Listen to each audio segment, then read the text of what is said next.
Sorry, guys. Okay. First of all, that was a tremendous crowd, unbelievable homecoming crowd. A lot of people came back, but a lot of emotion. Our kids definitely built from that. So, thank you to everybody that came out there and put these kids in a position to be able to succeed, because it does help. I'm proud of this team. This was a big football game, and I never said that all week, but in the back of my mind, this is a big game, and I'm not one to usually say that stuff, but these kids prepared. It obviously means a lot to them every single week, but the ability to get into this position and win at home against a really good football team, and we all know that Northwestern is a very, very good football team. Defense was awesome, all day long. I thought they swarmed to the ball. I thought they communicated. They tackled well. The pursuit on the quarterback was obviously very, very good all day long. So that was good. I think offensively we did what we had to do, and we just, I'm not going to talk about one thing negative today, because this is a big win, and these kids need to enjoy it. We all need to enjoy it. So we're not going to talk about any negative. It was all good in my mind. What made it such a big game, Gary? Well, I just think we've losing those two games on the road is emotionally it can take its toll if you allow it to, and these kids didn't, and they don't accept losing in any way, shape, or form, and I know I sure don't, and I just it's been tough. It's been a tough 2 weeks every day to wake up and prepare for these guys, and you got to sit back and what was there when you lose games that are that close. So. It's the middle of the season. It puts us in a good position to continue fighting, and everything's still out there for us. Why did you think the pass rush was so effective today? What did you guys work on? You know what? I don't know. Probably a lot of things. We had a huge emphasis in the bye week, and I think putting BK in that setting more, putting Beagle in that setting more, gave us two very talented kids. There's a lot of reps going on out there, and there's a lot of packages coming on and off the field, and we're continuing to work as a defensive staff to put the best kids in the best position that they could possibly be in to make a play. But that doesn't come without acceptance now from those kids of understanding the different schemes, and I appreciate them and understanding their role and where they're going to go with it. And when you're playing a spread team, it's just not base defense, and some kids have to accept some roles that maybe they're not used to doing. But they got after it. The twist games were good. I thought they blitzed with an attitude. I thought the defense had an edge all the way around, and coverage helped there too. Nobody's done that to their offense in a long, long time. It's a spread. You've had a little trouble at Ohio State and ASU. What do you think turned it around for you versus that type of offense? I really don't know.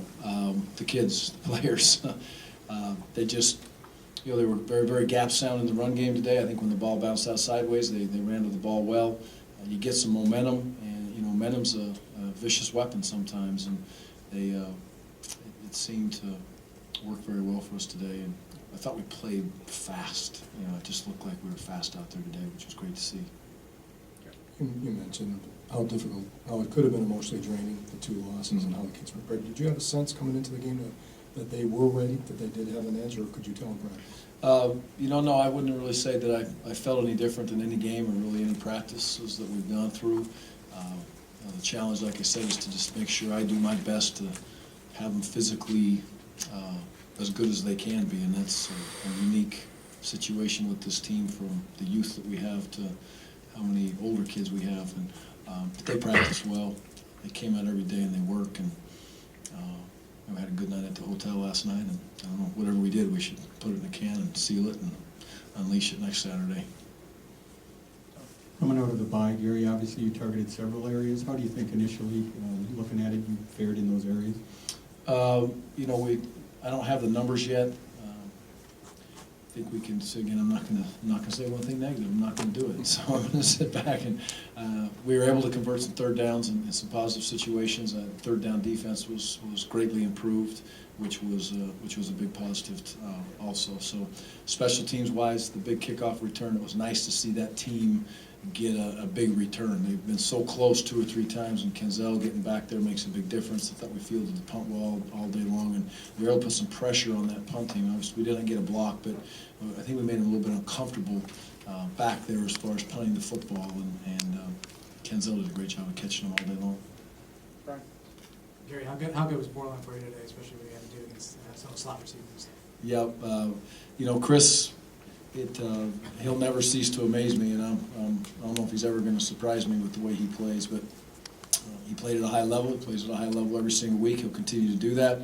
You know, things go unnoticed out there that you don't see. A kid rolled his ankle early, I think it was in the first quarter, and then didn't bat an eye, and just got up, and you're not taking that kid out of that game for any situation, especially when he's in his senior year like he is. But I was also very proud of the way and his attitude as the game went on. At the beginning of the game, I didn't have to say anything to the kids. Trust me, Chris Borland said whatever he needed to say, and he said it in very uncertain terms, and those kids listened to him, and I didn't have to say much after that. They came out ready to roll. Do you have any update on Jared, and do you know what play it was that he got hurt on? You know, I don't know when it was. Jared looks good, and I expect him to, right now, be ready to go next week. That would be the plan. With Jared out, you know, for the rest of the game, how do you think the offense, you know, went after he left? It was good to see some kids step up and make some plays. You know, Duck comes back in there, and he continually makes plays for us, and he catches some big balls, and he's a young man that has to really just prepare himself the right way. And a lot of that during the week is mentally, because he can't go out there and take a Monday, Tuesday, Wednesday, Thursday practice. He can't do it, and he gets himself ready to go. And I think Coach Beatty's done a good job of developing that. But that's been the challenge. We've talked about it all year long. A couple wide receivers step up and help Jared out. Well, today there was no Jared, so they had to help our offense out. And we're getting better in that area. Coach, I believe the 7 sacks were from 7 different players. How important is that to not have just one guy who's doing it? It's awesome. I don't know if I've ever been around 7 sacks from 7 different kids, and they'll be very excited about that. And there's a lot of moving parts to that defense today, and a lot of communication. It's good to see them get some pressure, and I'm sure there's a couple others that wish they had a couple more sacks. We'll go back and look at it and see. Coach, is Jack Russell your kicker right now? Yes. Yes. Anything else? When the leadership council decides to go to the red helmets, do they tell you why or give you a reason, or is that just their call? You know, we didn't really talk about that too much this last week. I just kind of felt like it was time to, you know, they want to break out the all red eventually. So, but I felt for homecoming, the red was about where we needed to go with the helmet and move on from there. So they like the helmet, they like the white helmet. You know, kids like change, right? They all do. They all want something new and fancy, and whatever it may be. We'll just keep going through. They want something that they'd wear. You know, they wear a pink one next week and a black one the next week. If you could, if you'd let them. We got the two, and we'll mix them up. You mentioned Russell being the kicker now. How has he performed in practice, and do you have any qualms about him going on the road? Yeah, you know, I do. We'll just have to practice through it, and there's definitely it's a situation, and we're going to have to handle that situation, and we're going to have to be dynamic a little bit, maybe sometimes on offense, and Jack will prepare. And the good thing is if you sit back, and the positive of this whole issue we have is it's we're snapping the ball and we're holding the ball very good, and that's a good sign. So the next kicker that can step up there and just put them through, away we go. And that's going to help all the kids. You know, I'm not going to sit here and point fingers at anybody. I work with those kickers every Wednesday, so I'm as responsible as anybody for that ball not going in. Coach, how is McAvoy doing back there, and what's the best thing that you could say about him? Best thing I can say about him, he is a serious presence in the middle of the field. You know, he's 6'5", he's 200 and however many pounds, and he is fast. And I'm really proud of that kid. You want to talk about just finding a way to get himself on the field. And if you'd have told me, or you'd have told Tanner a year ago right now that you'd be playing Northwestern at Camp Randall, he might have said, yeah, that could happen. But to say he's going to be starting free safety, I don't know, not so fast. So he has done a great job. He's a very smart young man. He's very intelligent. You know, he can pre-snap. You look at him and say, "Whoa, that's a good-looking free safety in the middle of the field." And he's grown and developed and showed some signs today again of making progress.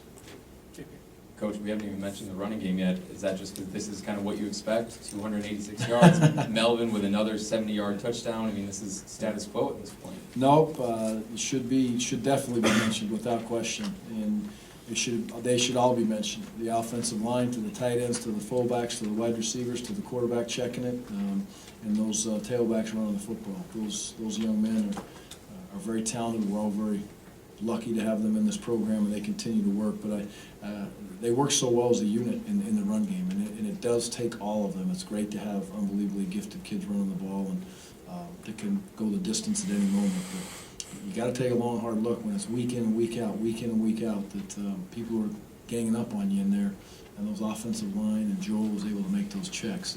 It's impressive, and again, some of the things go unseen sometimes. Gary, every defense gives you different things, and the game plan's different. Were the checkdowns that he threw to the backs more a part of the game plan going in, or had you guys just decided we need to have that output more than we've had it in previous weeks? You know, I couldn't really, from a strategic standpoint, know how they went about that from an offensive standpoint of game planning, but I do know this, we were pass blocking better. We really were, and probably the back looked and felt pretty comfortable that he could get out and get into a check down position rather than chipping on the inside or the outside. Coach, I just got to ask on a lighter note, did you know what Bo Ryan was going to do with the jump around? No, I did. No, and how would you no. rate it versus your first? I didn't even see him. Did he jump? He jumped around out there? I didn't see it. I'm sure he's probably a better athlete than I am, so I didn't see it. So was his basketball kids jumping around with him? Okay, well, maybe I have to have a jump around competition someday. We'll see. Gary, did you get an update on Darius Hillary's injury, and is Jakari pushing for that third corner spot now? Darius had a big smile on his face, and I think he's going to be in a good spot. Probably be a little bit stiff tomorrow, but he felt like he could have come back if he would have had to have. So that was good to see. And Jakari is making strides, and you're talking two true freshmen out there playing corner in the Big Ten, in the biggest situations they've ever been in their lives as far as football goes. And I'm feeling better and better, and I know the defensive staff is feeling better and better about just putting him on the field.